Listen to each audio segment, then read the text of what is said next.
This ABC15 flash briefing is sponsored by Sanderson Ford. All roads lead to Sanderson Ford. And good morning on a Friday. Nick Saletti here with our top stories. One of the last affordable housing options is becoming unaffordable. Mobile home park residents across the country are fighting against big investors and rising prices. They house a variety of folks, from immigrants to veterans to folks who are on disability, low-income folks who want to own something of their own. And a mobile home is usually the most affordable way to do that. However, very recently, corporations have been coming in, buying up mobile home parks for millions of dollars and raising the lot rent. That makes it even harder for them, right? Well, mobile home investors are getting some of the strongest returns in real estate right now, but they're also shaking up a community that houses more than 22 million Americans, most of whom are low income. So now some states across the country are trying to mitigate this problem. Nonprofits are pushing to get some type of aid for these residents. The Valley's red-hot housing market seems to be cooling off a little bit. Local real estate experts say prices are coming down at least slightly. According to a member of the board of the Arizona Association of Realtors, the Fed's recent rate hikes have led to an increase in inventory, jumping from just 4,000 homes on the market 3 months ago to nearly 19,000 as of this week. So what does this mean for prospective buyers?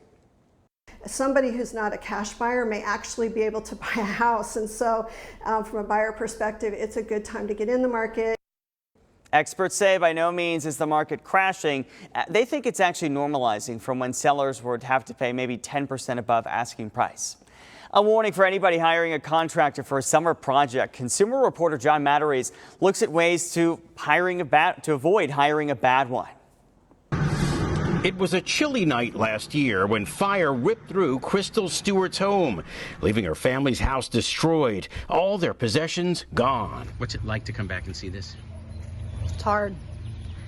Your whole life, everything you've saved is gone. But that pain got even worse when she hired a contractor based on a local charity's recommendation. Seemed great to talk to on the phone. I hired him to rebuild my house. But even though Crystal paid the contractor this check for $125,000, she said weeks went by, then months, and no one laid as much as a single board on top of her foundation. He didn't file for the permits. He never sent anything to the HOA. He's got $125,000 of my money. It's gone.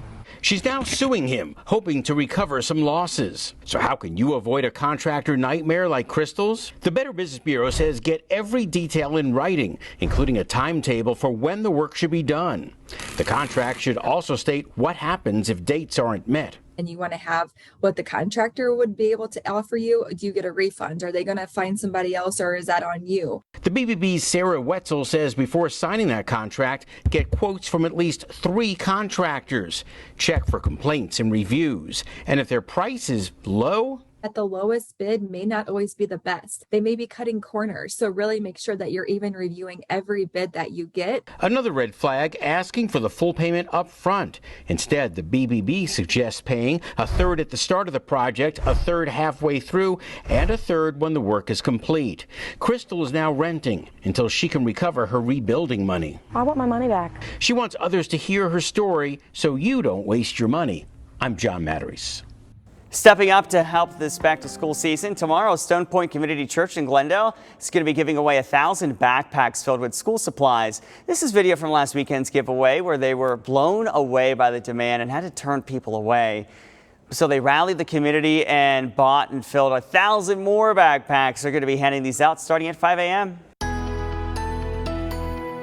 Accurate forecast. I'm meteorologist Iris Hermosillo. We'll have to wait another week before we know the impacts of yesterday's rain on our drought. But I can tell you that things are still heading in the right direction. The latest update issued this week shows more improvement across Arizona, now down to 90% total drought across our state. It was at 93 last week. So again, not huge improvement, but some improvement across Arizona. And again, there's more chances for storms. So we're hoping that more improvement happens over the next month. Now you'll notice today, looking for mostly sunny skies the best chance for storms in southeast Arizona and the White Mountains, with just a slight chance for rain in spots like Flagstaff and clearing out those rain chances here in the valley for just a day before those storm chances are back this weekend. A high of 105 today in Phoenix, mid-90s in Sedona, 90 today in Kingman. We'll see mostly sunny skies this morning, a few clouds this afternoon, and this evening and overnight partly cloudy skies. And tomorrow hotter with a high of 108, a slight chance for storms, but those storm chances increase starting Sunday across the state.